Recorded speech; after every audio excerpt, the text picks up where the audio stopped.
Hello. Students, just check if I am live. Check is the audio video all good to go. जल्दी से join कर लीजिए। तो आज हम एक्चुअल हमारा त्रिशूल बैच स्टार्ट करेंगे with PGBP. So join in fast, I am waiting.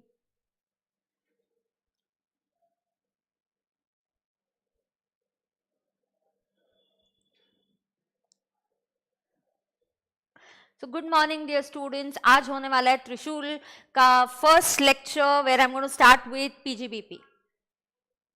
Okay, sound and everything is great.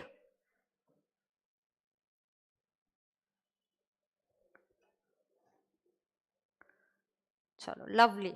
So today there is nothing, we can get started with PGBP. थोड़ा सा मैं आपको शेड्यूल भी बता देती हूँ कि त्रिशूल बैच कैसे होगा, हमारा क्या प्लानिंग है, तो आप उस तरीके से पढ़ाई कर सकते हैं। So yes students, join in fast, so I give you the information about Trishul. चलो, get in, let's get started. Okay, yes, audio video clear, great.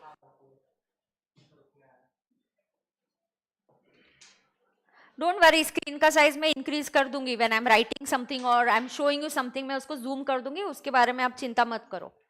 Yes,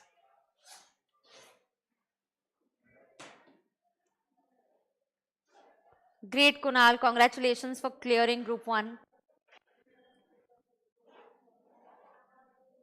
all right, तो हियर मैं आपको डेटा देती हूँ थोड़ा सा regarding the Trishul batch. Now ध्यान से आप सुन के लीजिए बेटा, how is this Trishul batch going to be, ठीक है।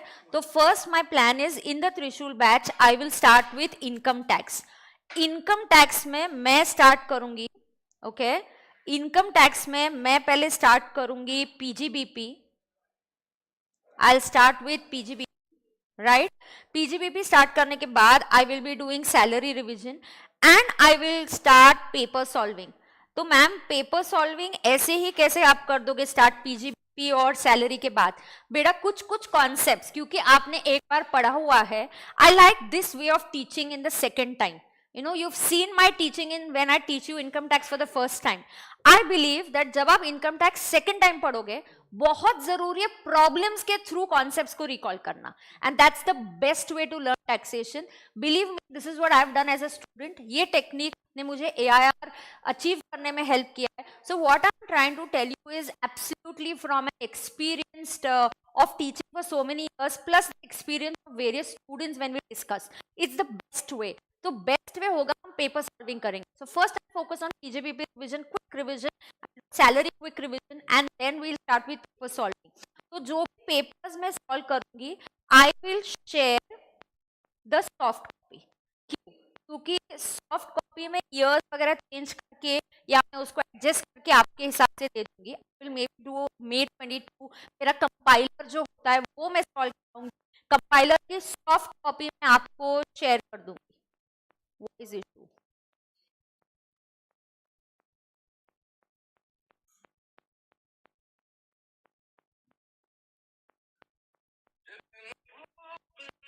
One second, let me just solve the technical first.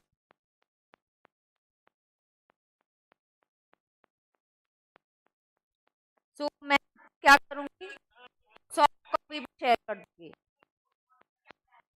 Okay ना। कंटिन्यूसली जो चलता है they are having some problem.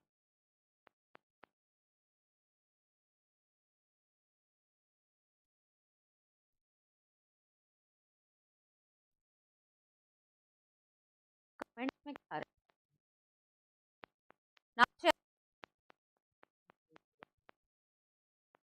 अब नहीं है ना।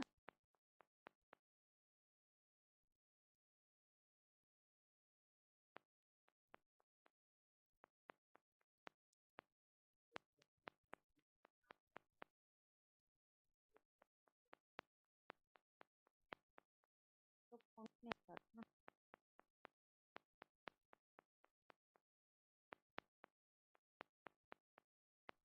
Voice problem,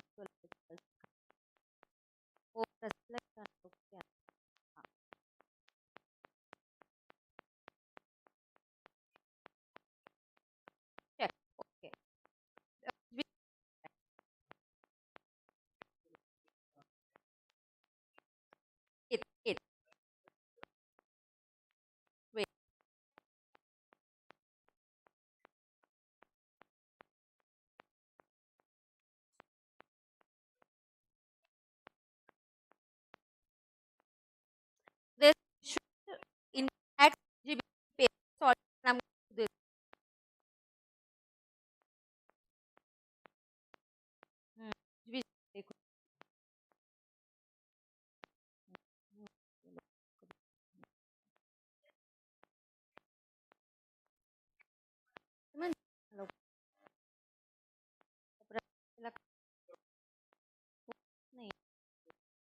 Hello. Is this now is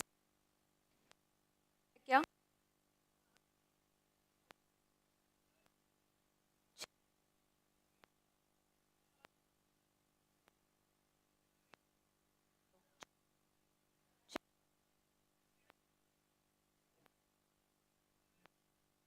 हो ही रहा है.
Check.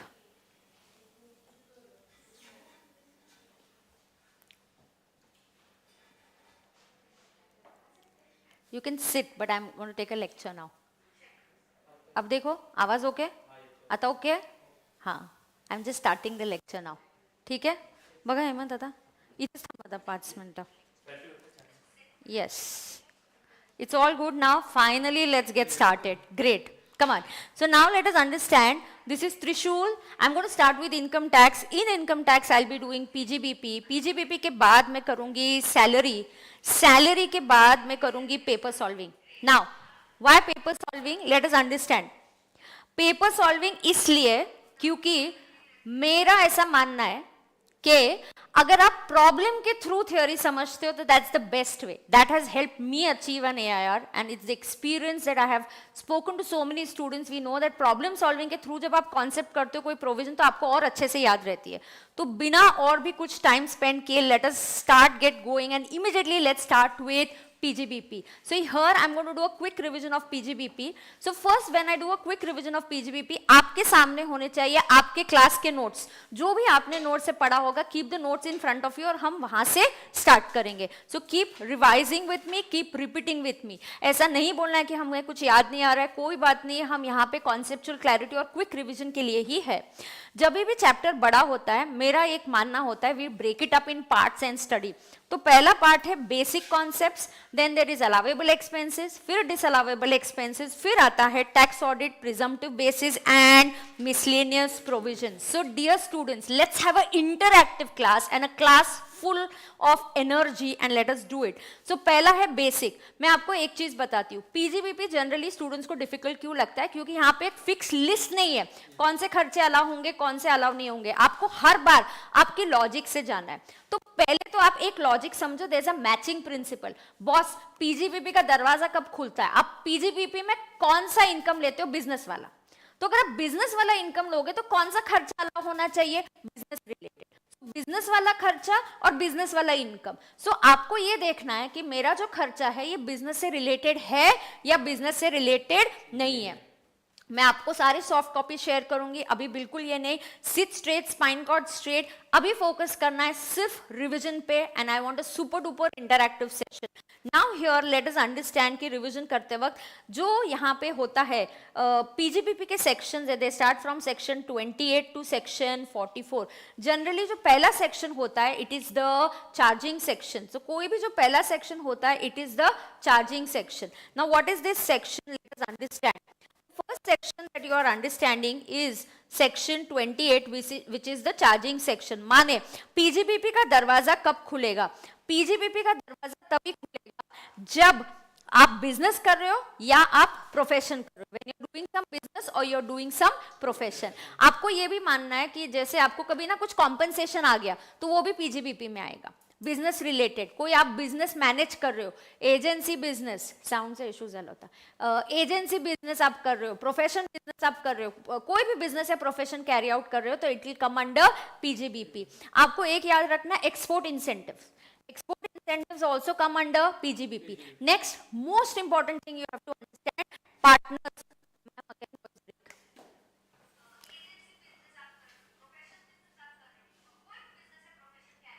कहाँ है? नहीं है, वॉइस ब्रेक नहीं हो रहा अभी.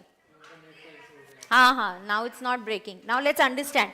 Okay, what is very important over here is, अगर आप partnership, please let's understand.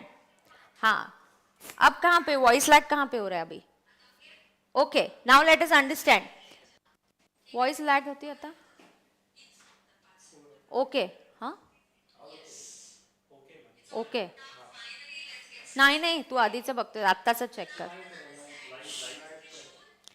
Voice issue येतोय, मुलं असं म्हणणारच नाही. ए तू वॉल्यूम कमी कर जरा. ओके, बीच बीच में इट्स ब्रेकिंग येत आहे बघ. काही कर, मला माहिती नाही, मला आत्ता लेक्चर घ्यायचं आहे. ओके, बीच बीच में हो रहा है असं येत आहे इकडे. Okay, listen now.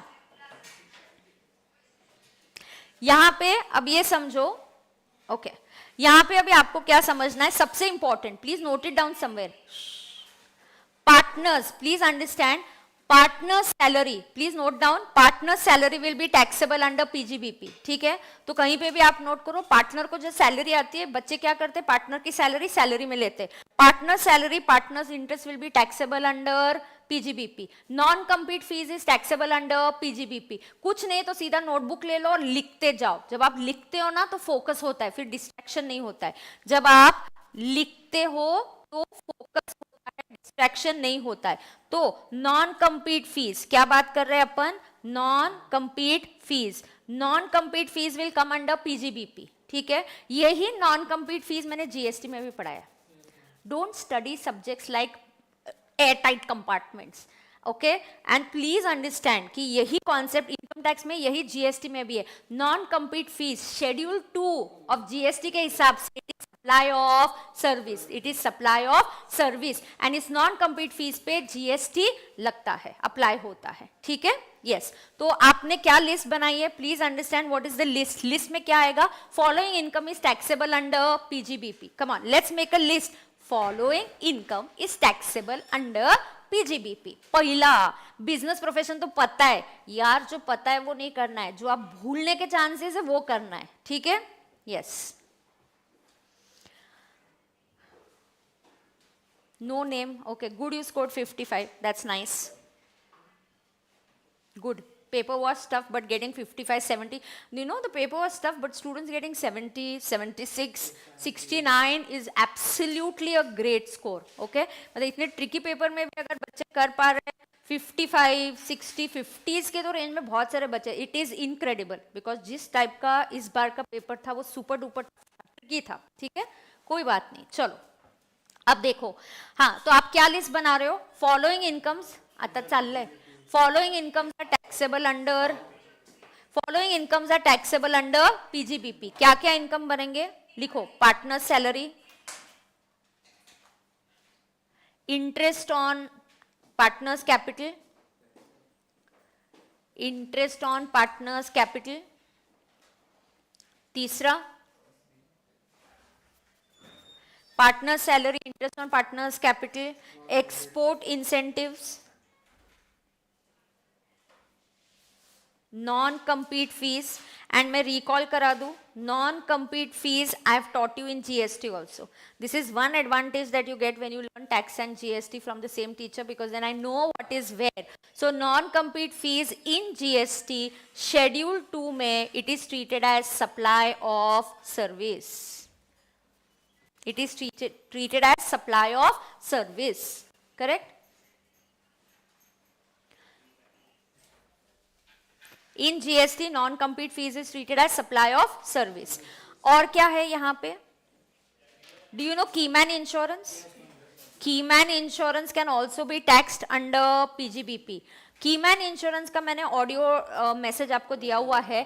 Keyman insurance में क्या होता है पता है? आप एक की पर्सन को इंश्योर कराते हो कि यार ये पर्सन अगर चला गया, बिजनेस छोड़ के चला गया या ऊपर चला गया, तो मेरे बिजनेस का क्या होगा? तो आपका बिजनेस इंश्योर्ड किया हुआ है. सो कीमैन इंश्योरेंस का जब आप प्रीमियम, एक लॉजिक डेवलप करो. फर्स्ट बी प्रिपेयर्ड, पीजीबीपी में लॉजिक से जाना है. इनकम कौन सा है? बिजनेस वाला. खर्चा कौन सा आएगा? बिजनेस वाला. इनकम बिजनेस वाला, खर्चा बिजनेस वाला. बिजनेस से रिलेटेड होना चाहिए. तो आपको बिजनेसमैन की तरह सोचना है कि यार अगर मैं ये कर रहा हूँ खर्चा, क्या ये मेरे बिजनेस से रिलेटेड है? अगर है तो फिर ये अलाउ होने के चांसेस बहुत ज्यादा होते हैं. Now let us understand. Keyman insurance, पता है आप अपने बिजनेस को सिक्योर करने के लिए क्या करते हो? एक की पर्सन को आइडेंटिफाई करते हो, इंश्योरेंस प्रीमियम पे करते हो. It is allowable business expenditure. जब ये की पर्सन चला जाएगा या पॉलिसी मैच्योर हो जाएगी, तो फिर क्या होगा? फिर आपको जो पैसे मिलेंगे वो भी बिजनेस इनकम होगा. आपको जो पैसे मिलेंगे वो भी क्या होगा? बिजनेस इनकम होगा. Is that okay? Yes. Voice break हो रहा है फिर से. एक इसको फोन लगाओ यार कोई तो. प्रसाद, हेमंत. ये बना लिया लिस्ट आपने? चलो. Partner salary, interest on partners capital, export incentive, non compete fees, keyman insurance. Okay. उसके बाद और क्या है? अपने पीजीबीपी में क्या आएगा? Export incentive, keyman insurance, non compete आ गया. मैनेजिंग बिजनेस, एजेंसी बिजनेस, ये भी इसी में आता है. ठीक है. चलो आगे. डू यू नो पीजीबीपी में मेथड ऑफ अकाउंटिंग कौन सा होता है? Yes, note down. Method of accounting in PGBP. Yes.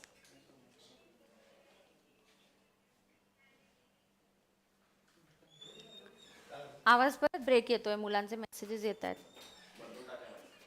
हे बघ, मला नाही वाटत आहे माईकचा प्रॉब्लेम आहे. नाही नाही प्रसाद, सिस्टमचा प्रॉब्लेम आहे. हाँ, gifts and incentive, very good. किसी ने सही बोला. ऐड करो. Following incomes are taxable.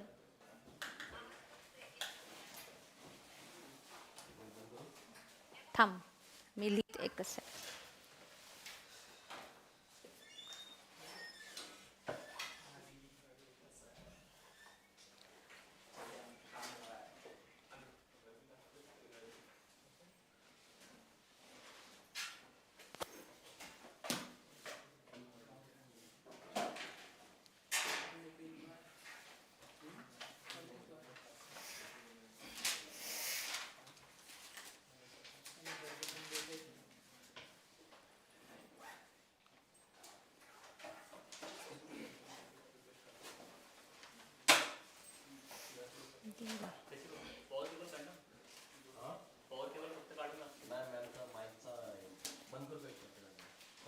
Lecture बंद नको करू.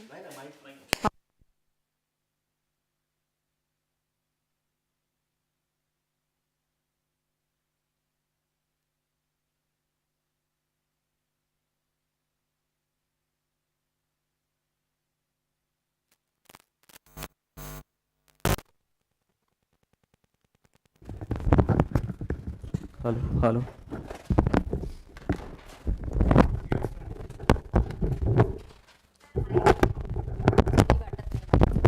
बघू ना असं लागलं.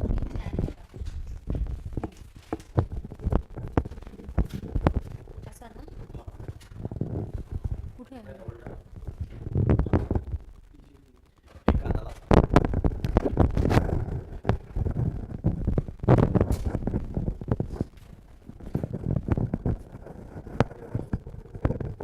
बस नहीं रहा mic.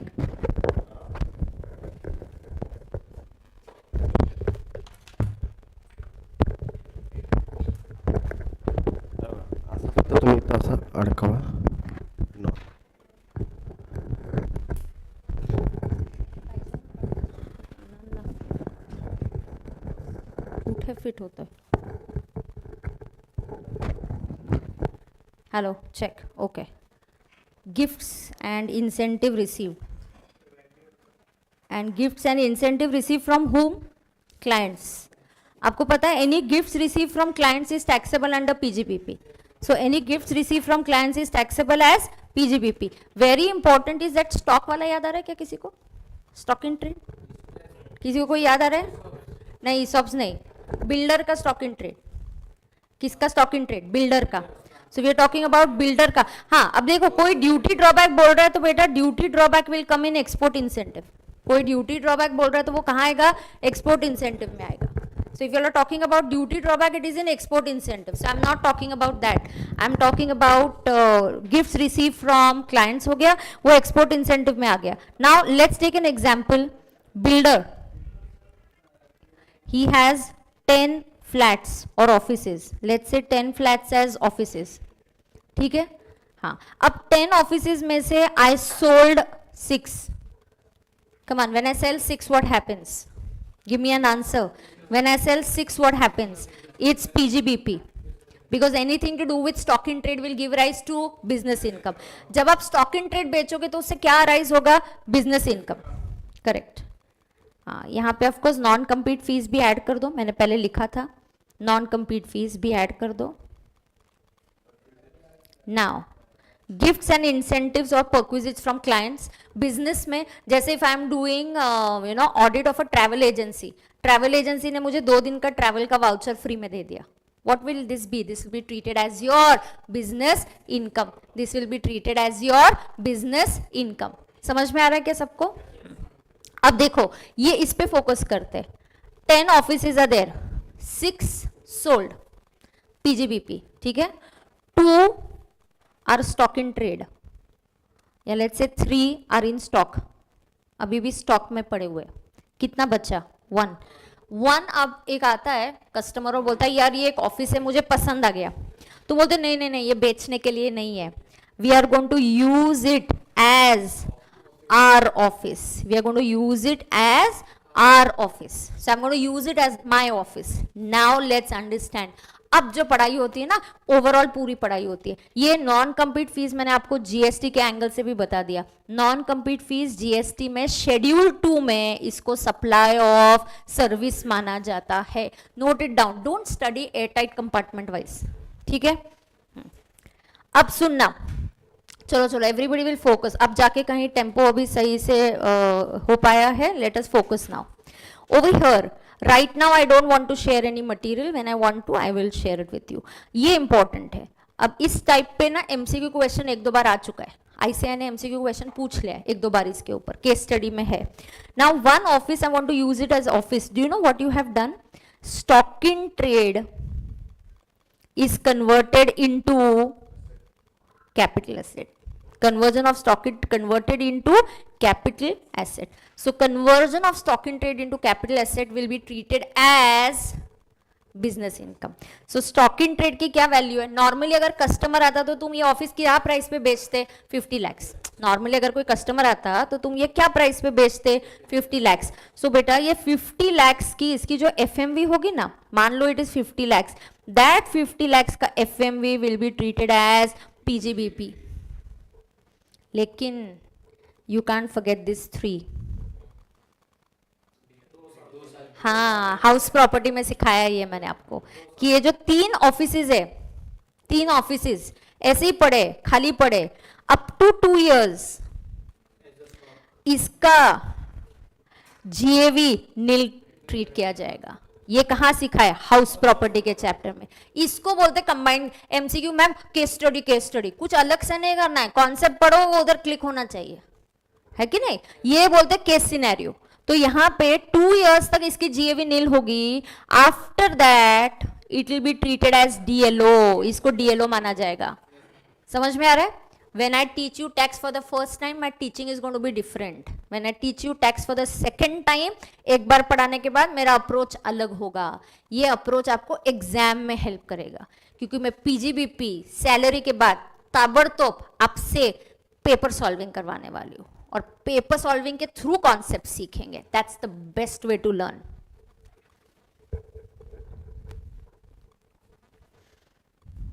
Yes. So are we done?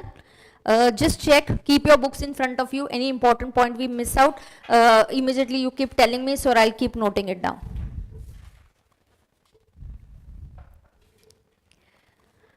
बहुत ही इंपॉर्टेंट पार्ट है ये. Partner salary always comes under PGBP. जिसको मिल रहा है सैलरी, फर्म का खर्चा, पार्टनर का इनकम, पार्टनर के लिए पीजीबीपी, पार्टनर को इंटरेस्ट मिलता है वो पीजीबीपी में आएगा. गलती से भी उसको आईओएस में मत लेना. ये था section 28 of PGBP which is the charging section of PGBP. 28 से लेके 44 तक मुझे आपको पढ़ाना है. Is that okay? Yes. Then comes the method of accounting. Boss, what method of accounting are we gonna do? Yes. What method of accounting? You are allowed to follow either cash system भी allowed है, mercantile भी allowed है. Cash system भी allowed है, mercantile भी allowed है. Cash system मतलब पता है, ICI को ये पसंद है देना. They'll give you a receipt and payment. Receipt and payment देंगे. तो आपको इनकम रिकॉर्ड करना है रिसीट बेसिस पे, खर्चा रिकॉर्ड करना है पेमेंट बेसिस पे. जानबूझ के जब कैश सिस्टम होगा एक एडजस्टमेंट दिया जाएगा. Advance fees received. क्या? Advance fees received. तो एडवांस फीस रिसीव्ड है और कैश बेसिस है तो उसको इनकम ट्रीट करना. लेकिन अगर वो मर्केंटाइल है तो एडवांस में आया है, इस साल से रिलेट नहीं करता है, तो उसको अगले साल में इनकम ट्रीट करेंगे. So make and understand the difference between cash and mercantile.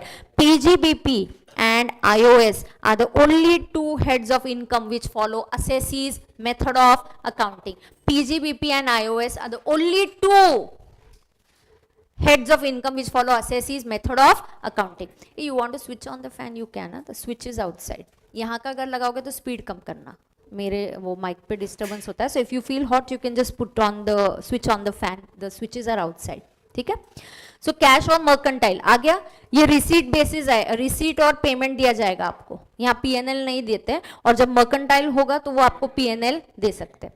हाँ, कभी कभी ऐसा नहीं है, they can give you income expenditure also and they can say assessees following cash system. Okay.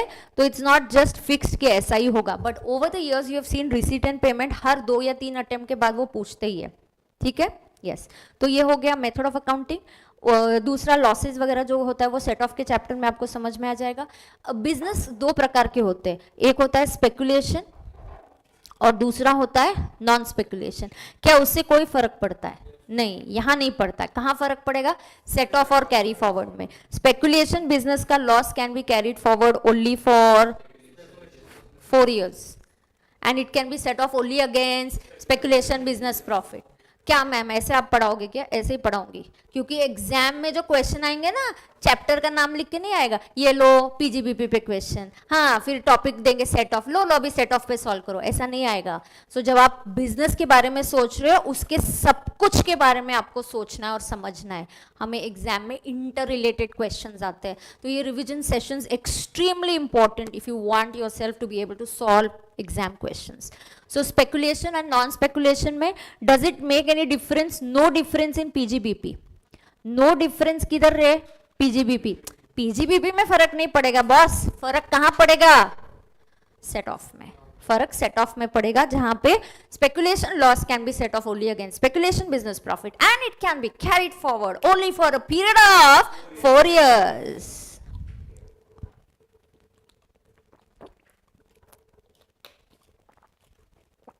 आगे उसके बाद आपको ये समझना है कौन से खर्चे अलावेबल और खर्चे अलावेबल नहीं है. Now allowable expenses. Allowable expenses जो होते हैं ना बेटा, you can keep whatever notes you want. You can keep the ICI module in front of you. You can keep your class notes. Any class you've studied from any teacher, doesn't matter. You can just go ahead and keep the same notes in front of you.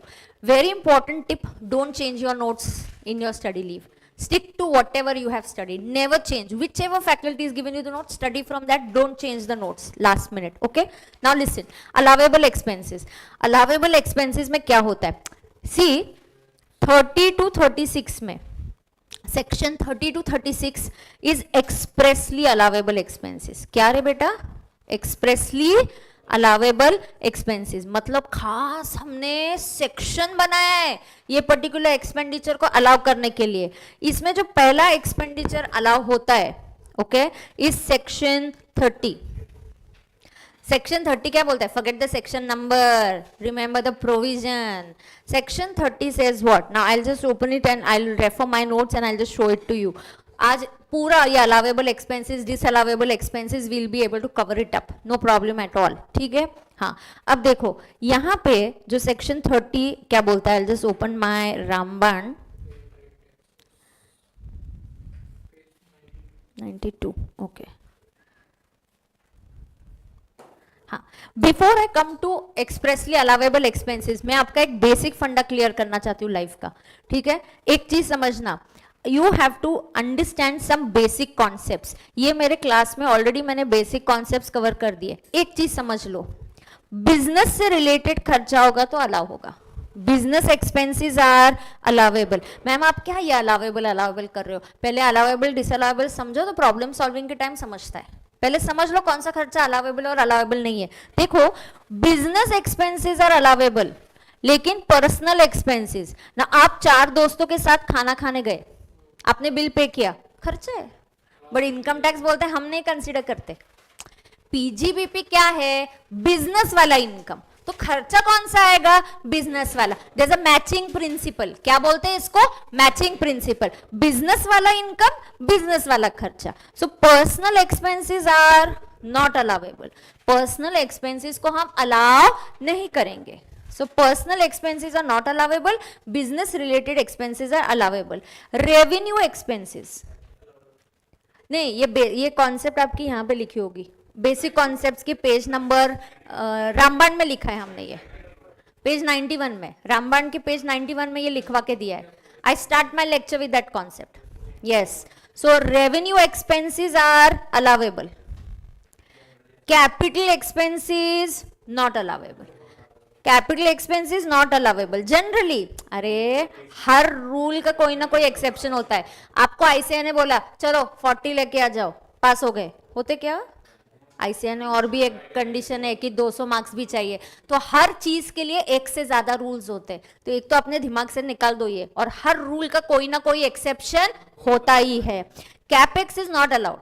तो मान लो इसका example है plant and machinery. बेटा अगर मैंने 50 लाख का plant and machinery खरीदा तो तुम पीएनएल को डेबिट करते क्या? नहीं. We say plant and machinery account debit to bank and that plant and machinery is recorded in balance sheet.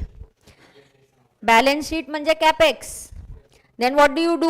उसका डेप्रिसिएशन है ना मैम, हम पीएनएल को लेते हैं, मतलब डेप्रिसिएशन ये अलावेबल खर्चा है. लेकिन capex 50 lakh is not allowable. अब अकाउंटेंट है, उसने तुम्हारे जैसे क्लासेस नहीं करे सुबह से शाम, बीकॉम कर दिया सिर्फ उसने, उसको नहीं पता, उसने प्लांट एंड मशीनरी पीएनएल को डाल दिया और फिर रोते बैठा इतना लॉस आ गया, इतना लॉस आ गया. You tell that accountant boss that 50 lakhs is not an allowable expenditure. अच्छा, लेकिन याद आ रहा है कभी कभी ना कैपेक्स अलाउ होता है. कभी दो जगह पे कैपेक्स अलाउ होता है. 2 जगह पे कैपेक्स अलाउ होता है. 2 जगह पे कैपेक्स अलाउ होता है. 2 places capex is allowed. Come on quick. 2 जगह पे कैपेक्स अलाउ होता है. नहीं, स्पेसिफाइड बोल दिया. दूसरा ये, come on. A live stream में अभी मैं काट डालूंगी. ओयो इतना टाइम.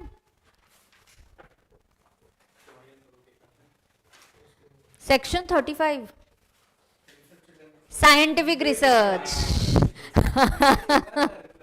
साइंटिफिक रिसर्च और स्पेसिफाइड बिजनेस ऐसा होता है. पता है, अगर मैंने आपको सवाल पूछा होता उल्टा कि चलो साइंटिफिक रिसर्च का सेक्शन बताओ, तुम ऐसा सब ma'am capex allow, donation given, ऐसा सब आएगा तुमको. लेकिन इस टाइप से क्वेश्चन एग्जाम में आते हैं कि ऐसा कंबाइन करके आएगा boss. So this is what we are going to do in this batch and believe me, आपका कॉन्सेप्ट कम हुआ है ज्यादा हुआ है फर्क नहीं पड़ता है. मेरे साथ problem solving is a must for you to clear this exam.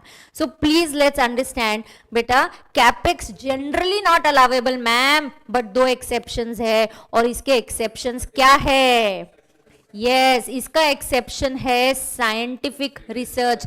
Section number याद नहीं आया तो जाने दो, प्रोविजन भूल गए ना तो नहीं चलेगा। साइंटिफिक रिसर्च मतलब सेक्शन 35, स्पेसिफाइड बिजनेस मतलब सेक्शन 35 एडी। स्पेसिफाइड बिजनेस मतलब 35 AD 14 businesses are specified businesses जहां कैपेक्स को हमने अलाउ कर दिया। मतलब देखो अब थिंकिंग अलग आता है। पीएनएल में प्लांट एंड मशीनरी दिया तो डिसअलावेबल एक्सपेंसेस, लेकिन पीएनएल में बोला that plant and machinery was for scientific research तो अलाउ करने का। अच्छा मैम फिर मेरे को एक डाउट आ रहा है, अगर मैंने साइंटिफिक रिसर्च के लिए प्लांट एंड मशीनरी को अलाउ कर दिया फिर से मुझे डेप्रिसिएशन मिलेगा? जब आप पूरा कैपेक्स अलाउ करते हो then no depreciation, no depreciation. मतलब अगर आपने स्पेसिफाइड बिजनेस के लिए प्लांट एंड मशीनरी 10 लाख का खरीदा तो boss it's an allowable expenditure, उसके ऊपर आप डेप्रिसिएशन क्लेम नहीं कर सकते। Is that clear to everybody? Yes. And students, just for your information, I am taking this class from Prestige Point. If you want, you are free to come and sit here and attend this class face to face at Prestige Point also.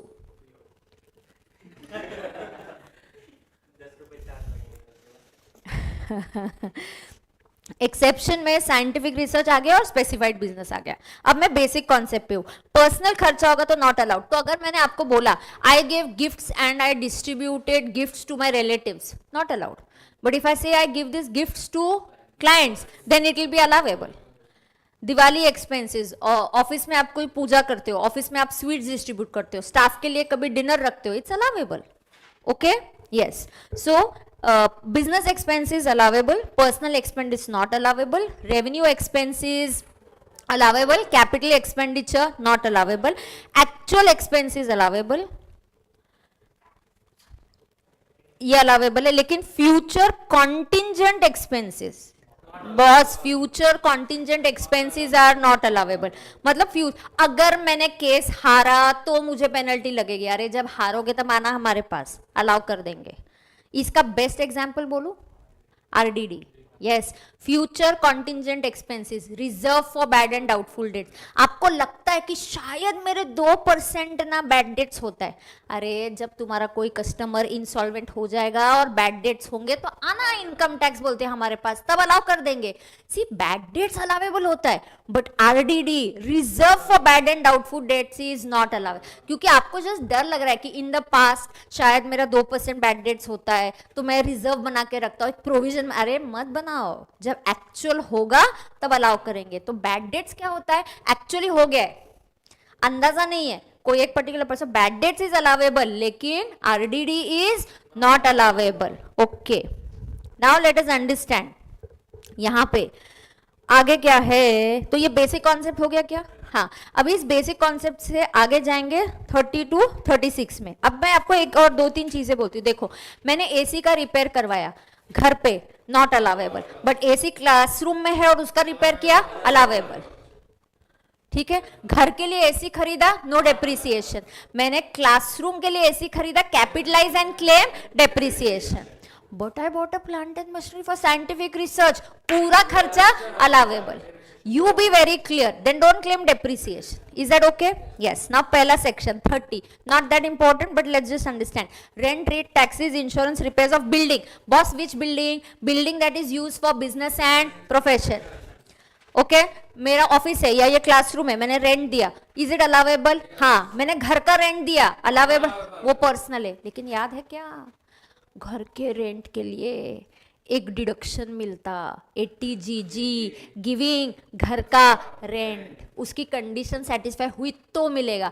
Ma'am ये क्या चल रहा है, आपने बोला था सिर्फ PGBP करेंगे। बस एग्जाम में क्वेश्चन सिर्फ पीजीबीपी पे नहीं आएगा। सो मैं ऐसे ही ब्रेन मैपिंग करने वाली हूँ, link from one to another and then we'll do problem solving. Do you understand? See, that has to be value addition when I take a class. अगर मैं वैसा ही पीजीबीपी पढ़ाऊंगी जैसे पहले आपने फर्स्ट टाइम में पढ़ा था तो क्या मजा है? मजा उसमें है if I can add some value to my lecture. Okay, yes, now understand. So boss, let's understand rent, rate, taxes. मतलब ऑफिस का रेंट, म्यूनिसिपल टैक्सेस, कोई टैक्सेस मैंने पे किए जो ऑफिस से है, ऑफिस से रिलेटेड है, building which is use for business और profession, it is allowable expenditure. समझ में आ रहा है क्या? यस. उसके आगे अगर रिपेयर्स और इंश्योरेंस किसका हो रहा है अभी? मशीनरी का. Machinery and furniture. कौन सा machinery and furniture which is use for business? ये क्या बता मैम, आपने तो बेसिक ही क्लियर कर दिया. एसी घर के लिए उसका रिपेयर नहीं अलाउ होगा, एसी ऑफिस में तो उसका रिपेयर अलाउ होगा. स्टाफ की सैलरी घर पे अलाउ नहीं होगी, स्टाफ की सैलरी ऑफिस में तो अलावेबल. सिंपल है, फंडा इज वेरी क्लियर. आगे देखो. यस. अब रिपेयर मेंटेनेंस हो गया, ये समझ में आ गया. एक बात बता देती हूँ. अगर आप सेक्शन 31 पे फोकस करते हो, देखो क्या शब्द यूज है यहाँ पे. Repair, insurance of machinery. एक शब्द जो मिसिंग है वो रेंट है. 31 में रेंट शब्द नहीं है. अरे मत होने दो. क्या होता है मैम, हमारे पास थोड़ी 30 to 36 थोड़ी है. हमारे पास एक ब्रह्मास्त्र है, सेक्शन 37. सेक्शन 37 बोलता है जनरल डिडक्शन, मतलब कोई भी खर्चा जो बिजनेस से रिलेटेड है 30 to 36 में कवर नहीं होता. पर्सनल नहीं है, कैपिटल नहीं है, वो अलाउ होगा. सेक्शन 31 में शायद गवर्नमेंट से इनकम टैक्स से ड्राफ्टिंग करते वक्त रेंट ये शब्द छूट गए. अरे छूट जाने दो ना, क्या फर्क पड़ता है, छूट गया तो छूट गया. 37 है ना, ब्रह्मास्त्र है हमारे पास. 30 to 36 होने के बाद वी हैव सेक्शन 37.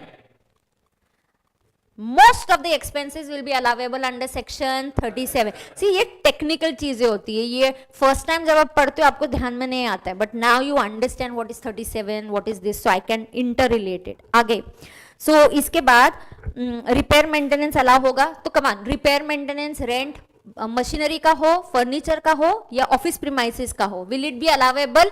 अलावेबल. खत्म, ये सेक्शन खत्म. इसमें ज्यादा तामझाम करने का ही नहीं है. अब आता है सबसे important section and that is section 32. 32 is depreciation. आपको याद रखना है डेप्रिसिएशन में it is two sections. One is normal depreciation and other is additional depreciation. All the live streaming students, I hope you all are sitting at home and sitting on a study table and watching this lecture and not sleeping and still in your blanket and sleeping on your bed or a sofa. I don't want it that way. Do you understand that? Yes. Now let us understand. What? Yes. Okay, now let us understand. We have section 32 which talks about depreciation. Okay, अब depreciation में बेटा normal depreciation भी आता है, additional भी आता है. depreciation से related एक दो चीजें हैं मस्त पे की, वो मैं समझाती हूँ, एकदम फोकस करने का. पहली बात, depreciation single asset पे calculate नहीं किया जाता है. depreciation का concept block of asset में होता है. Very good. income tax uses only WDV method. SLM वाला option होता है only for electricity generating companies. Only for electricity generating companies you have SLM. For others you have only electricity generating companies have an option of SLM or WDV. Others only have WDV. Ma'am, block मतलब एक group assets having the same type of depreciation, same rate of depreciation. तो block में opening assets होंगे, additions होंगे, deletions होंगे. जो closing balance आएगा उसके ऊपर अपन डेप्रिसिएशन निकालते. जो क्लोजिंग बैलेंस आएगा उसके ऊपर अपन क्या करेंगे? डेप्रिसिएशन निकालेंगे. Correct. Now let us also understand, यहाँ ना डेप्रिसिएशन के रेट्स फिक्स्ड होते हैं, आपको पता होना चाहिए. प्लांट एंड मशीनरी पे क्या होगा? 15%. इंटेंजिबल एसेट्स पे 25%. कंप्यूटर्स पे 40%. बुक्स पे 40%. पर्पसली बुक्स में थोड़ा सा कंफ्यूजन करेंगे आपको. दो प्रकार के बुक्स, एक annual publication and other than that. Let it be annual publication, let it be anything else, the rate of depreciation on books is always 40. अब बात क्या है? बात यह है कि तुम्हारे अकाउंट जैसा नहीं है. You can buy asset any time. You can either claim full depreciation or half depreciation. Yes, but यहाँ एक बात इंपॉर्टेंट जो ICI की फेवरेट एडजस्टमेंट है, जहाँ एक्सीडेंट स्पॉट होता है. I purchase the asset in that year. The year in which I purchase, उसी साल में it is put to use for less than 180 days. Okay? हाँ, नहीं, हाँ, correct, नहीं, सुनो पहले. When do I get half depreciation? When you buy the asset and in the year of purchase, and year of purchase you put to use for less than 180 days. 180 is roughly half. 6 months roughly. हाँ, so it's less than 180 days, then you are eligible for 50% depreciation. Now ma'am इसमें क्या है? इसमें ये है कि मैंने computer PY 22-23 में खरीदा. I purchased computer in April 22 and I put to use in November 22. तो बेटा मुझे क्या मिलेगा? Half depreciation. नॉर्मल रेट 40% है, so I will get 20%. But if I say I purchase computer in March 22 and I put to use in November 22, so I will get full depreciation. There's a condition. Purchase करना और उसको put to use करना for less than 180 days should happen in the same year. We have done questions in this in the class. This is ICI's favorite adjustment. ICI को ये adjustment पसंद है कि आपको जानबूझ के purchase का डेट लास्ट ईयर का देंगे और बोलेंगे कि तुमने इस साल में उसको put to use किया less than 180 days. Boss, you are going to get full depreciation. आधा कब मिलता है? In the year of purchase it is put to use for less than 180 days. Do you understand this? Yes. Okay. अब आपको ये समझना है additional depreciation किसको मिलता है. हाँ, एडिशनल डेप्रिसिएशन किसको मिलता है? Who can claim additional depreciation? Additional depreciation is available to manufacturing companies, electricity generating companies. What is the rate of additional depreciation? And if it is put to use for less than 180 days? Less than 180 days, then 10%. So 20% या 10%. If it is put to use for less than 180 days, तो कितना मिलेगा आपको? 10%. समझ में आ रहा है क्या? Guys, are you all noting it? I want everybody, attendance ऐसे ही रहना चाहिए, बीच में आपको नहीं जाना है. आपका टारगेट आपके सामने है, आपको May 23 का एग्जाम क्लियर करना है. Please keep that in mind. Okay, yes. So rate of additional depreciation भी 10 मिलेगा. लेकिन मैम एडिशनल डेप्रिसिएशन कैलकुलेट किस पे करते हैं? Purchases in that year. Okay, so whatever machinery I buy in that year, I'll get additional depreciation. This is one time benefit. मैंने एक साल में कुछ भी नहीं खरीदा तो एडिशनल मिलेगा ही नहीं. I am a manufacturing company, लेकिन मैंने कुछ खरीदा ही नहीं तो मुझे एडिशनल तो मिलेगा ही नहीं. Additional is available only one time when you buy a new machinery. If it is put to use for less than 180 days तो तब आधा अब मिलेगा, आधा अगले साल मिलेगा. वो एक ही सिचुएशन है जहां अब मिलेगा और आधा बाद में मिलेगा, क्योंकि गवर्नमेंट को हम क्या बोलेंगे, जो वादा किया वो निभाना पड़ेगा. तो गवर्नमेंट ने वादा किया था कि आपको एडिशनल पे 20 देंगे, बट आपने put to use less than 180 किया. So claim 10% now, claim 10% in the next year. Is that okay? Yes, it is only on machineries purchased. You do not get additional depreciation on some assets. You no additional depreciation on what? अच्छा, second hand पे नहीं मिलता. Okay, no, वो इधर नहीं है, वो India वाला क्लॉज 35AD में. हाँ, सेकेंड हैंड मशीनरी पे नो एडिशनल डेप्रिसिएशन. अच्छा, मैंने सेकेंड हैंड मशीनरी खरीदा तो पता है एग्जाम में डाउट आएगा, नॉर्मल डेप्रिसिएशन लूं कि ना लूं. ले सकते हैं, नॉर्मल ले सकते हैं. एडिशनल डेप्रिसिएशन कहाँ मिलेगा? सिर्फ न्यू मशीनरी पे, सेकेंड हैंड पे नहीं मिलेगा. ट्रांसपोर्ट व्हीकल्स पे नहीं मिलेगा, ट्रांसपोर्ट व्हीकल्स पे नहीं मिलेगा, शिप्स और एयरक्राफ्ट पे नहीं मिलेगा. ये कॉन्सेप्ट 2005 में इंट्रोड्यूस हुआ था, याद रखना. 2005 में economy was going through not very good, and then manufacturing को एक बूस्ट देने के लिए हमने बोला यार खरीद लो मशीनरी, आपका मैन्युफैक्चरिंग कैपेसिटी बढ़ जाएगा तो हम एडिशनल डेप्रिसिएशन आपको दे देंगे. ऐसे टाइप्स का हमने किया था. समझ में आ रहा है क्या सबको? पक्का? यस. तो सेकेंड हैंड पे नहीं, ट्रांसपोर्ट पे नहीं. Any equipments installed in office, तो कंप्यूटर अगर ऑफिस के लिए खरीदा तो नहीं मिलेगा. कभी कभी कंप्यूटर मशीन को भी अटैच करना पड़ता है, टेम्परेचर, उसका स्पीड रन करने के लिए. If computer is installed in factory then I may get additional depreciation, but if it is installed in office and guest house then I will not get additional depreciation. तो आप अगर कुछ भूल गए हो, कुछ चीजें इमीडिएटली नोट कर लो. आज घर जाके आपको जो याद नहीं आया था उसको डिटेल में लर्न कर दो कि यार मैं एडिशनल कब कहाँ नहीं मिलता है वो डिटेल में पढ़ लूंगा. So mark things which you think that you have forgotten. हर एक का अलग अलग होगा, तो आप अपने अपने हिसाब से देखो आप क्या भूल रहे हो और आपको कहाँ क्या नोट करना है. समझ में आ रहा है क्या आपको? यस ओके, शिप्स एयरक्राफ्ट में नहीं मिलेगा, करेक्ट। तिशा ने सही बोला मैम, ऐसा जहां पे ऑलरेडी 100% डेप्रिसिएशन ले लिया है, बिल्कुल। सो ऑलरेडी आपने साइंटिफिक रिसर्च को 100% ले लिया है डिडक्शन ही, तो आपको एडिशनल डेप्रिसिएशन नहीं मिलेगा। Is that okay? यस। अच्छा, क्वेश्चन में दिया Mr X is into manufacturing of sugar और मैन्युफैक्चरिंग और production of sugar, nobody is going to come and remind you take additional depreciation, आपको खुद से लेना है। Is that okay? यस। तो सेक्शन 32 क्या था? डेप्रिसिएशन। डेप्रिसिएशन से रिलेटेड एक पार्ट है जो रामबाण में है, कवर्ड है।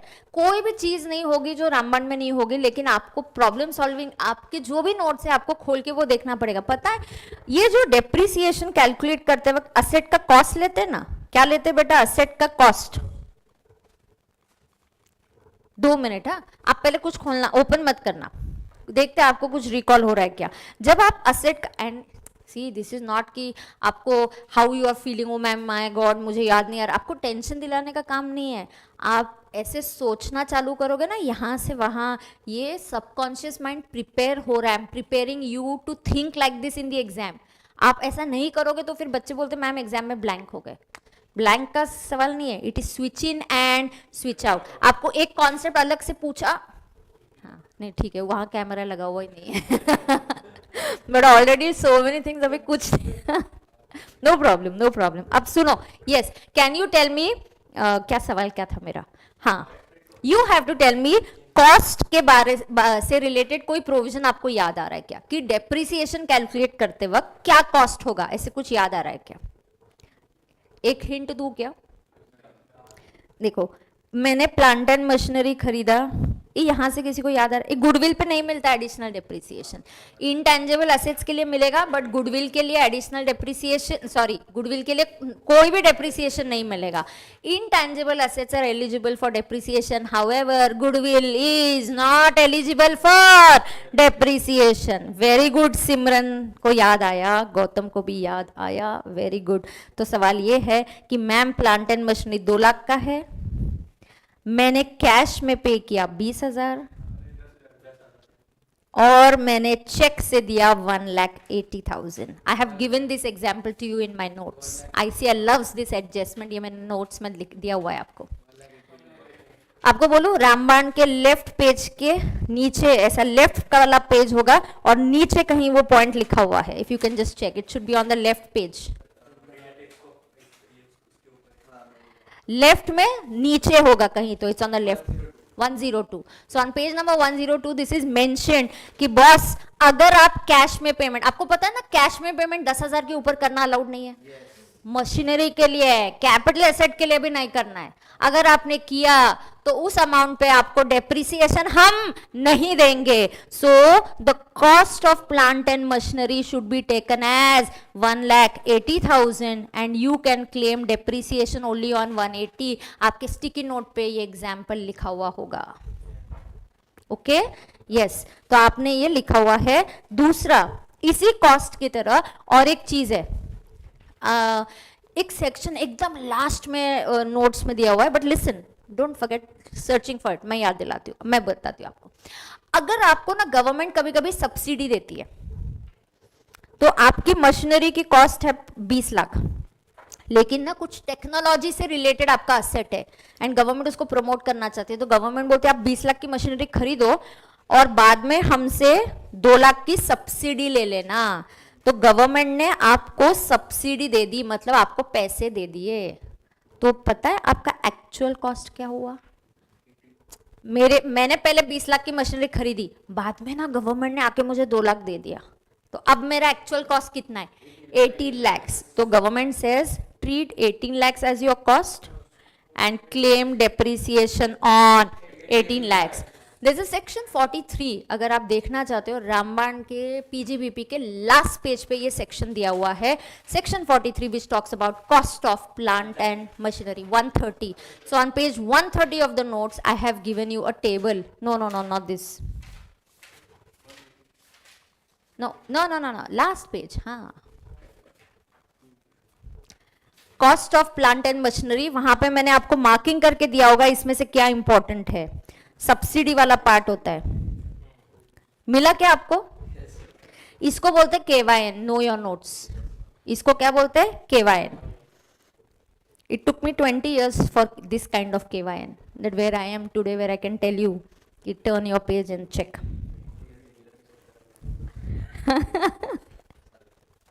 ये देखो यहाँ पे, ये देखो, ये भी मैंने क्लास में दिया हुआ है, 10 lakhs का। ICI को ये एडजस्टमेंट पसंद है। आपको आपके नोट्स में नहीं मिल रहा होगा, कोई बात नहीं, note it down, just note it down, forget कहाँ से क्या पढ़ा है और क्या नहीं। हमारा target is only May 23 exam, and here I told you even this, इसके ऊपर भी हमने क्वेश्चन किया मॉड्यूल वाला, वो बिल्डिंग, वो भी बताती हूँ। पहले ये तो हो गया अपना कैश वाला।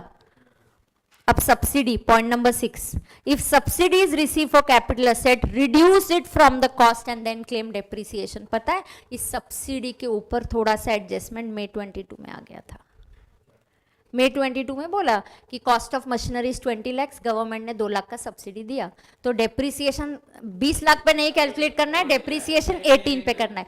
ये जो छोटी छोटी चीजें होती है, ये प्रॉब्लम सॉल्विंग के थ्रू समझोगे तो बेस्ट होता है। इसलिए मैं आपके साथ प्रॉब्लम सॉल्विंग कराऊंगी, बट थोड़ा सा आपका बेस रेडी करती हूँ। PGBP सैलरी मेन होता है ना, फिर उसका बेस रेडी करेंगे तो छोटे छोटे टॉपिक्स क्वेश्चन के थ्रू ही कवर कर दूंगी, है ना। Okay, so are we done with this? ठीक है। हाँ, अच्छा एक और चीज है, एक क्वेश्चन और किया है, मॉड्यूल में भी है ये क्वेश्चन, डेप्रिसिएशन से रिलेटेड है, सुन के लेना, सवाल सुन के लेना।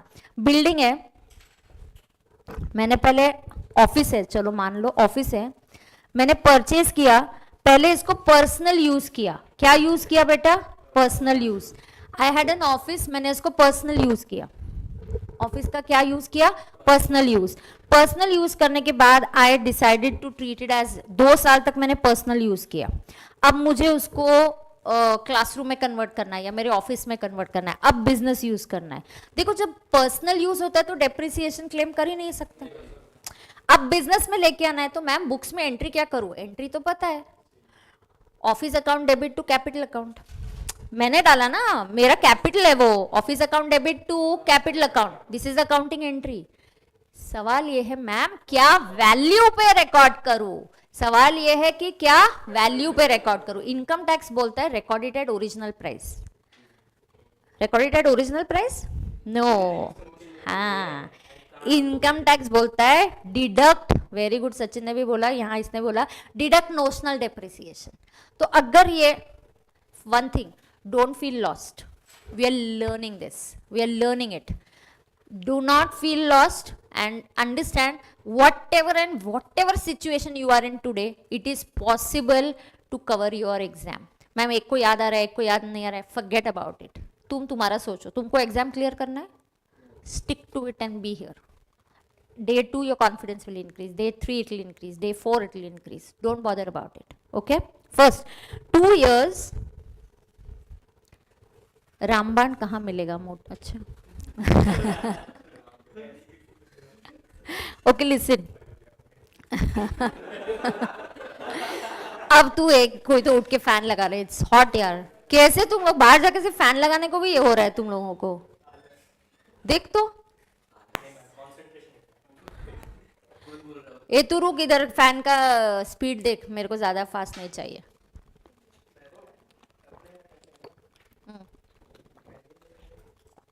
जब तो रेगुलर क्लास लेती हूँ मैम यहाँ फैन, मैम वो एसी, तब तो यहाँ ध्यान नहीं आता है। हाँ हाँ हाँ, तब तो मतलब इतना मैं कॉन्सेप्ट में, और तब तुमको फैन और एसी से दर्द होता था बहुत ज्यादा। कम कर कम कर तू, मैं अभी कुछ नहीं करने वाले इधर। वो ना एक तो अपनी क्लासरूम नहीं लेके आएंगे एसी का, रिमोट में लेके आती हूँ, कल से लगाएंगे एसी। हाँ स्पीड थोड़ा कम करना मेरे लिए। हाँ okay okay. Nobody is going to feel lost and you're going to note down things. Note it down. Absolutely nobody is going to feel lost. ठीक है, चलो here ध्यान से सुनो, नोट डाउन, बिल्डिंग या ऑफिस लिखो, पर्सनल यूज आफ्टर। हाँ तो मैं जाने वाली हूँ या तू जाने वाला है?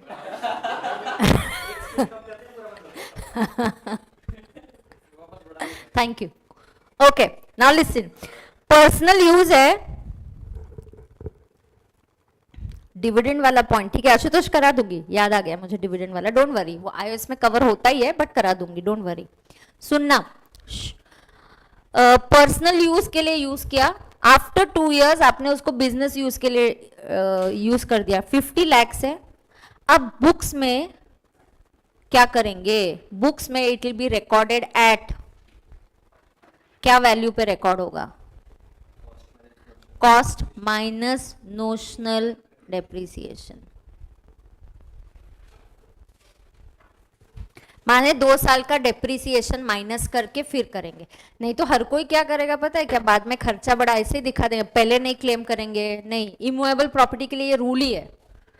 सो आफ्टर 2 years, मतलब टेल मी डेप्रिसिएशन बिल्डिंग पे कितना होता है, 10%, 10% होता है, ठीक है। हाँ, तुम लोग आराम से नोट करो, देसाई तू डर मत, घबरा मत, डोंट फील लॉस्ट, यहाँ पे लिख के ले, पर्सनल यूज उसका कॉस्ट क्या था 50 lakhs, आफ्टर 2 years तूने क्या किया, उसको बिजनेस में इंट्रोड्यूस किया, तो क्या प्राइस पे रिकॉर्ड करेंगे, ओके नाउ कॉस्ट इज 50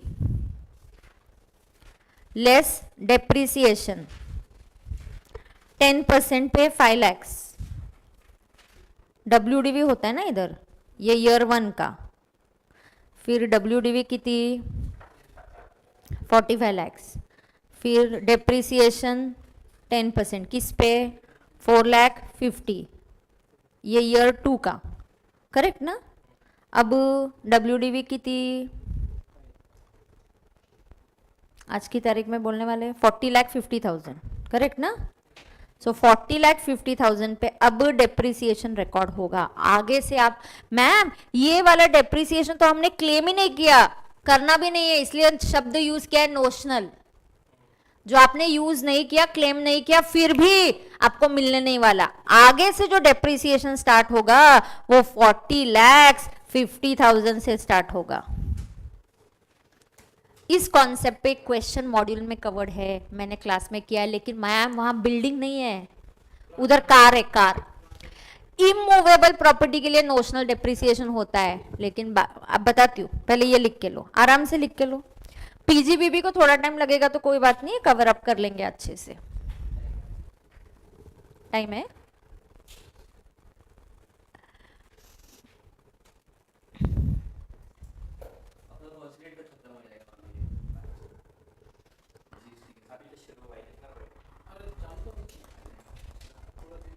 देखना, मेरे को आइडिया आने देना, तुम कितने पानी में है, तुम और मैं कितना स्पीड, मुझे क्या रखना है, 2-3 दिन लगेंगे ना मुझे।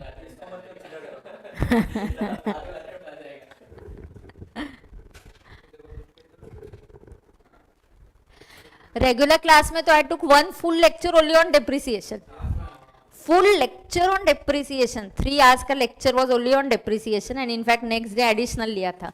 तो रेगुलर क्लास का स्पीड देखो, अभी अपन 32 तक आ भी गए और खत्म हो रहा है, so we are in a good speed, don't worry. हाँ, अब देखो आगे, अगर ये कार होता या कोई भी मूवेबल असेट होता, then it should be recorded at original cost.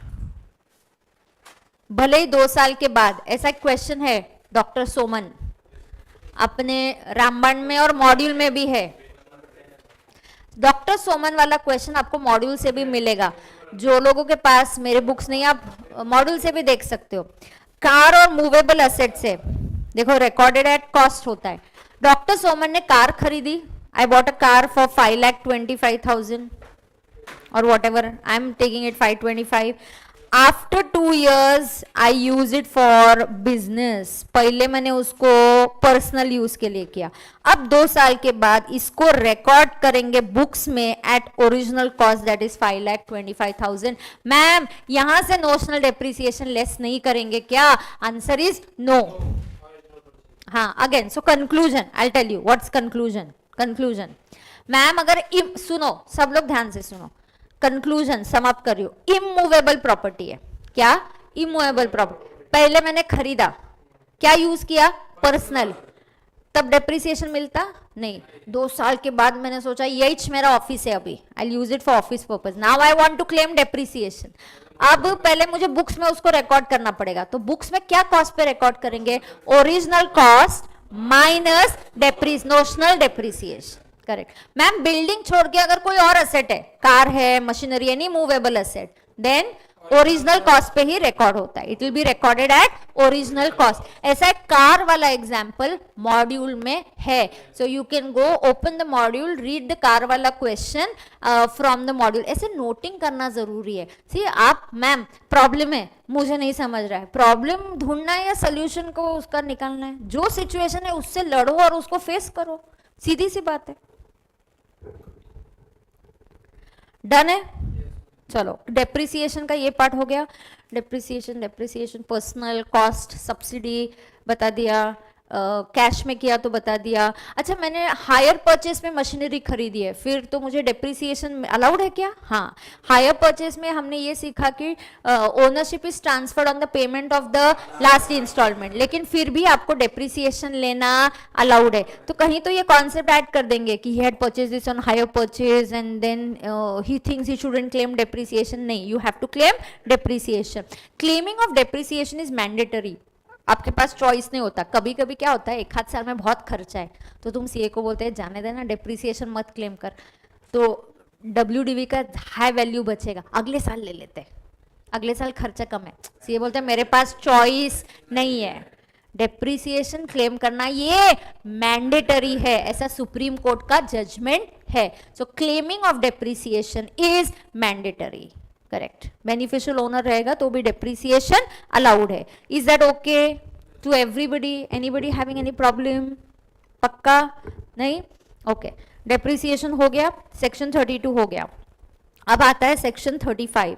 Section 35 is scientific research. Scientific research का एक स्टार परफॉर्मर होता है। देखो हर सेक्शन का एक स्टार परफॉर्मर होता है, मतलब उसका मेन इसेंस होता है। साइंटिफिक रिसर्च से रिलेटेड 2 चीजें जो आती है जो आपको पता होनी चाहिए। 1 मिनट, सामने लिखा हुआ रहेगा ना तो फास्ट होता है। यस, ये देखो यहाँ पे साइंटिफिक रिसर्च को 3 हिस्सों में डिवाइड करना है। ओके, सो साइंटिफिक रिसर्च को कितने हिस्से में डिवाइड करना है? 3। पहला, आप रिसर्च खुद से करते हो, आप साइंटिस्ट अपॉइंट करते हो, लैब रखते हो, और आप रिसर्च कैसे करते हो? खुद से रिसर्च करते हो। You want to do the research on your own. Now मेरा खर्चा होता है, I do research on my own. Very important, the research must be relating to my business. बेटा अगर मेरा पेपर का इंडस्ट्री है and I am trying to do a research कि पेपर ट्रीज को बिना कट किए कैसे बनाया जा सकता है तो चलेगा, लेकिन मेरा बिजनेस पेपर इंडस्ट्री का है, मैं स्टील पे रिसर्च कर रही हूँ, तो सॉरी वो अलाउ नहीं होगा। Can I do research on my own? Yes. See we promote scientific research, एक खास अलग सेक्शन बना है साइंटिफिक रिसर्च के लिए। रिसर्च और टेक्नोलॉजी के बगैर कंट्री कहीं नहीं जाएगा, इसीलिए पीजीबीपी में साइंटिफिक रिसर्च के लिए अलग सेक्शन बनाया। इसके की पॉइंट्स एग्जाम में कैसे क्वेश्चंस आते हैं सुन के लेना। Assessee is doing research on scientific research, great. Research is relating to his business, great. जो भी खर्चा किया अलावेबल, भले वो रेवेन्यू हो कैपिटल हो। आपने 2 लाख का मशीनरी खरीदा, अलावेबल एक्सपेंडिचर, अलावेबल एक्सपेंडिचर। आपको इस 2 लाख पे अब डेप्रिसिएशन नहीं मिलेगा, ठीक है। क्वेश्चन अगला, इसके लिए स्टूडेंट जिनके पास मैं क्लास में क्या कराती हूँ आपको पता है? KYC questions, know your concept, जहाँ पे एक लाइनर के क्वेश्चंस होते, तो आई थिंक पीजीबीबी में 50 क्वेश्चंस या 30-40 क्वेश्चंस तो होंगे, तो आई विल शेयर उसका blank KYC with you and with the solution, so you can do that. इससे आपका कॉन्सेप्ट क्लियर हो जाएगा। तो मैं आपको केवाईसी की फाइल कल शेयर करती हूँ, एक ब्लैंक और एक मेरा आंसर लिखा हुआ, तो आपको ये सॉल्व करके आंसर चेक करना है, ठीक है। अब सुन के लेना। Yes, of course land is not allowable, which is absolutely correct. Section 33AB syllabus में नहीं है, it has been excluded from syllabus. 33AB is not in syllabus. So ma'am, why did you jump directly to 35? Oh no, I am not jumping and I am not missing anything. If some student is asking, let me tell you, section 33AB syllabus में नहीं है। Is that okay? It is excluded from the list of your inter का syllabus, inter के syllabus में ये नहीं है। आगे जाएंगे, केवाईसी के क्वेश्चंस मैं कल आपके साथ शेयर करूंगी. Do we have a group और something that we can have for this batch? It's a little difficult because it's we don't have any contact numbers of students on. या नहीं तो ठीक है, हम लिंक पे भी शेयर करते जाएंगे केवाईसी के क्वेश्चंस. हाँ तो वैसे ही करेंगे तुम्हारे साथ. तो यहाँ पे आई हैव ब्लैंक पेजेस, तो जो स्टूडेंट्स के पास नहीं है, blank PDF files are already there of KYC. Answer वाला भी मैं दे देती हूँ, ठीक है. किसी की हैंडराइटिंग अच्छी है, जिसका आंसर अच्छा है, and you can convert it into PDF, है कोई ऐसा? Sorry ma'am. ओके लिसन, हाँ सुन के लो अभी.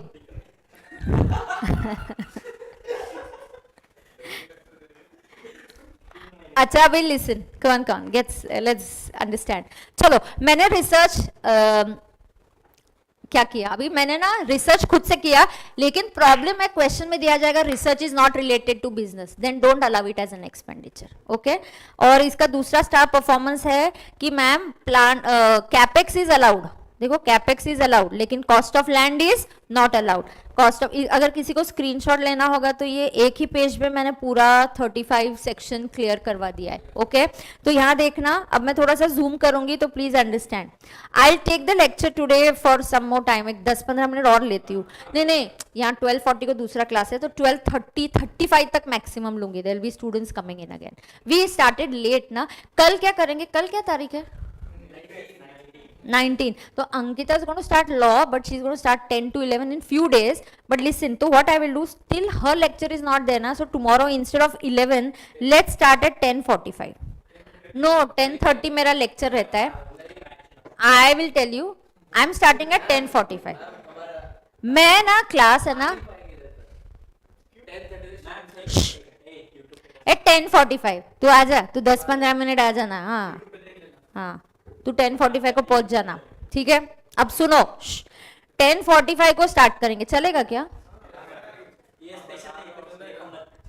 अच्छा अरे 10:45 का स्टार्ट होते होते हो ही जाता है ना, 5-10 मिनट का देख लेना. तू छुप बैठ, अभी कल से कोई टेक्निकल इश्यू नहीं आने वाला है. This is a different classroom, not a regular classroom, so it was a trial and error. Okay ठीक है. चलो switch in switch out, switch in switch out, 2 minute time pass करके वापस get back. Come on now listen. अच्छा सुनो ना, can I do research? पहले से भी रिसर्च हो सकता है क्या? हाँ ma'am, I can do research a little earlier also. मतलब बिजनेस स्टार्ट करने के कितना पहले, मैंने ना 10 साल से रिसर्च कर रहे उसका खर्चा अलाउ होगा क्या? नहीं, मैक्सिमम 3 साल पुराना खर्चा अलाउ होगा. ओके अब सुनना, आईसीआई को ये सेक्शन 35 उनको बहुत पसंद है. सेक्शन 35 आईसीआई को बहुत पसंद है, तो ये बिना किए तो आप एग्जाम में जा ही नहीं सकते. इसके ईच एंड एवरी पॉइंट आपको पता होना ही चाहिए, ठीक है. थोड़ा सा 5-10 मिनट पहले स्टार्ट कर दूंगी, 11 की जगह a little earlier I will start 5-10 minutes earlier. Okay हाँ अब सुनना, ma'am what if I give contribution, donation, can I give donation to a laboratory, national laboratory, it is doing research. पता है इसका स्टार परफॉर्मर क्या है? Research may be related or may not be related to business. I'm giving a donation to a national laboratory which is doing research on environment or something like that. It's not relating to my business. फिर भी it is allowable. ये एक star performer है. So I can give donation to university, I can give it to a company, I can give to approved institution, I can give it to another company which is into the object, जिसका object है ये करना, scientific research करना. Correct. अब तीसरे और first में ma'am कोई फर्क नहीं है. आइडियली अगर आप 2 कॉलम्स भी बनाओगे तो चल जाएगा. पहले 1 and 3 में फर्क हुआ करता था. सो पहले 1 and 3 में फर्क हुआ करता था. पहले 3 इज इन हाउस रिसर्च. तो मैम फर्स्ट क्या है, खुद ही कर रहे हो रिसर्च, वो भी इन हाउस है. पहले 1 and 3 अलग होता था क्योंकि वेटेड डिडक्शन होता था. अब अमेंडमेंट की वजह से column 1 and column 3 is the same, but only column 3 is applicable for company who is doing in house research, मतलब खुद से कर रही है. वो रिसर्च भी बिजनेस से रिलेटेड होना चाहिए, उसका रेवेन्यू एक्सपेंडिचर अलाउ होगा, उसका कैपिटल एक्सपेंडिचर भी अलाउ होगा. ठीक है. अभी अकाउंटेंट को बहुत बार जब पीएनएल आपको दिया जाएगा उसको पता नहीं होता कि साइंटिफिक रिसर्च के लिए मशीनरी खरीदा तो वो अलावेबल है. He doesn't allow that expenditure, तो वो एडजस्टमेंट में दिया जाएगा. या आप डोनेशन दे रहे हो और वो अलाउ नहीं होता है क्योंकि वो बिजनेस से रिलेटेड नहीं है. अंडरस्टैंड, 2 चीजें, आप खुद से रिसर्च करो, बिजनेस से रिलेटेड होना चाहिए. Revenue expenses allowed, capex allowed, cost of land is never allowed. Building allow होगा, मशीनरी अलाउ होगा, सब होगा. मैम अगर आप डोनेशन देते हो, when I give donation to outsiders, I give donation for outsiders, then is it allowable expenditure? Yes, I can give it to national laboratory, anybody who is doing scientific research, and these should be approved institutions. Okay, is that clear? So this was what beta section 35. इसका star performer ये है कि आपको capex allowed है तो आपको ये नहीं मिलेगा. Depreciation you can't claim, you can't claim depreciation. Is that okay? अच्छा, इससे रिलेटेड ये याद आ रहा है क्या कि मैंने ना आज मशीनरी खरीदा. ध्यान से सुनना. आई bought a machinery 40,000 for scientific research. 40,000 is allowable expenditure. Research complete हो गया, मैंने मशीनरी बेच डाला. रिसर्च कंप्लीट हो गया, I sold the machinery for 20,000. कितने में खरीदा था? 40. I bought it for 40,000. बेटा मैंने कितने में खरीदा? 40,000 में बाय किया. तो आप क्या करोगे? अलावेबल एक्सपेंडिचर कितना अलाउ करोगे? 40,000. बाद में later it is sold for 25,000. This 25,000 is business income. Matching principle. खरीदा तो बिजनेस एक्सपेंडिचर, बेच के पैसे आएंगे तो business income. It's a matching principle. This is section 41 which is deemed business income. Section 41 में this is deemed business income. This is section 41 which is deemed business income. Point 3 repeat करूं क्या गौतम? करती हूँ. Point 3 is in house research. लेकिन point 3 scientific research का in house research कौन कर रहा है? कंपनी कर रही है. कुछ फर्क नहीं है मैम. उधर revenue expenditure allowable, capital expenditure allowable और cost of land is not allowable. Revenue allowable, capital allowable, cost of land not allowable. Do you understand this? कोई फर्क नहीं है बेटा. 100% जैसा column 1 and column 3 is one and the same. दो ही चीजें, आप खुद से रिसर्च करो या आप डोनेशन दो. साइंटिफिक रिसर्च में इतना ही फंडा है. डन? अच्छा ma'am, machine should be put into business before selling, ऐसा जरूरी नहीं है. अच्छा सुनो ना, स्टेप 1 सेम. मैंने बाय किया, साइंटिफिक रिसर्च के लिए यूज किया, तो अलावेबल खर्चा हुआ 40. उसके बाद अब मैं उसको बिजनेस में इंट्रोड्यूस करूंगी. कहाँ इंट्रोड्यूस करूंगी? बिजनेस में. बेटा अगर बिजनेस में इंट्रोड्यूस करोगे तो introduce it at a cost of 0 and there will be no depreciation.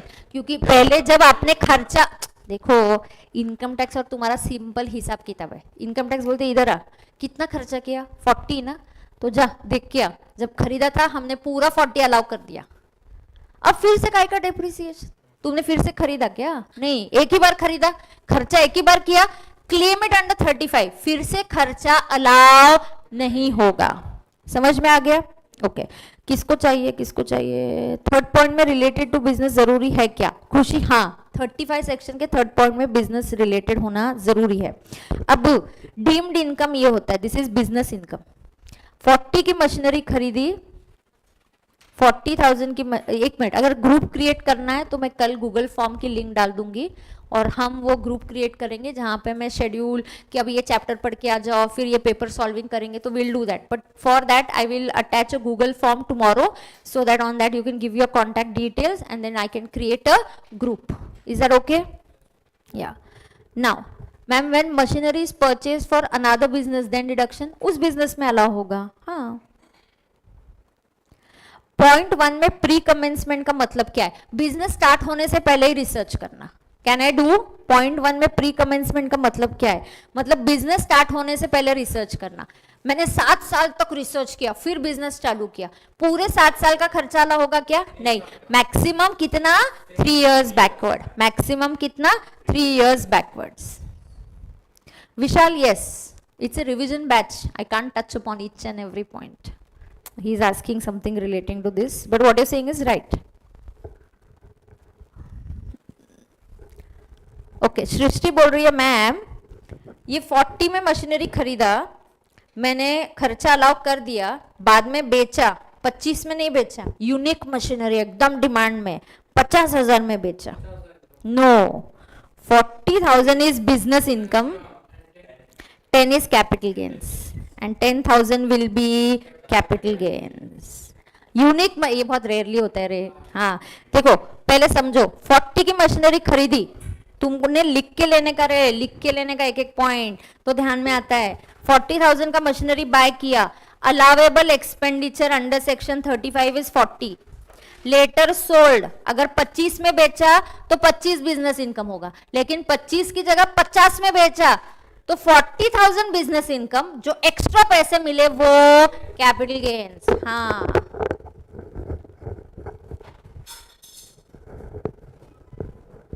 Done है क्या?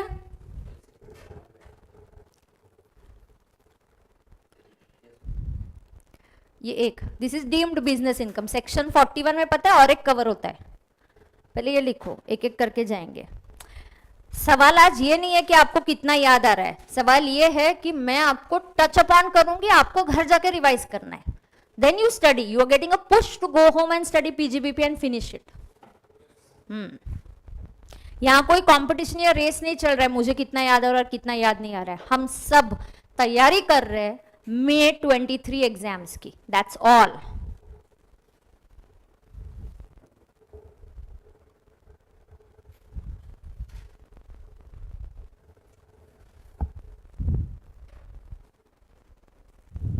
आगे मैंने अगर 40,000 में मशीनरी बाय किया तो first it will be allowable expenditure under 35 will be 40। After that मैंने बिजनेस में इंट्रोड्यूस किया तो उसका कॉस्ट 0 होगा।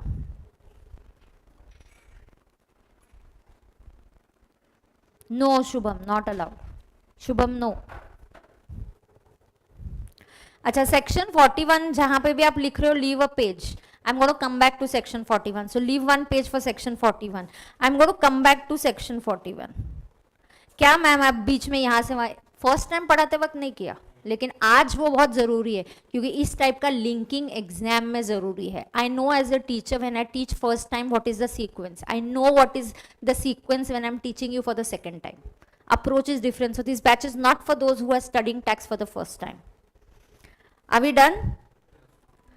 शगुफ्ता 40 पर डेप्रिसिएशन नहीं लगेगा, बिल्कुल नहीं लगेगा, इसलिए कॉस्ट 0 कर दिया है क्योंकि तूने 40 का मशीनरी खरीदा, देन तूने पूरा खर्चा अलावेबल हो गया, खर्चा अलावेबल हो गया। It is a lecture now, we'll have to stop. So guys I will continue this class tomorrow, there is a lecture. तो कल अपन क्या करेंगे, थोड़ा सा जल्दी मिलेंगे, लेट्स मीट एट 10:45 टुमारो। कितने बजे मिलेंगे? 10:45। मेरे ख्याल से कल पीजीबीपी खत्म हो जाना चाहिए, विल ट्राई। अभी काफी हमने कवर कर लिया, अलावेबल तो डिसअलावेबल इतना डिफिकल्ट नहीं है। हाँ कार का special points you tell me at the end, if we have missed out we'll cover it up, don't worry. Done? Yes, so thank you dear students, I will see you tomorrow. Okay, yes.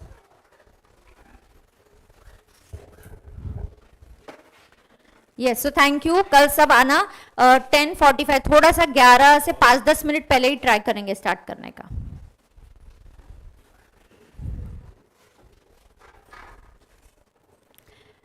Yes,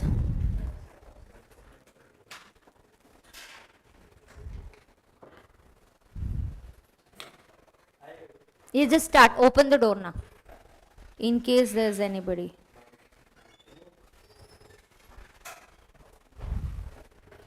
I'll also come out if you need to discuss anything या कुछ आपको बात करने की है तो मैं भी आती हूँ, then we can discuss. I don't know आज यहाँ पे क्लास है या नहीं है, मुझे नहीं पता।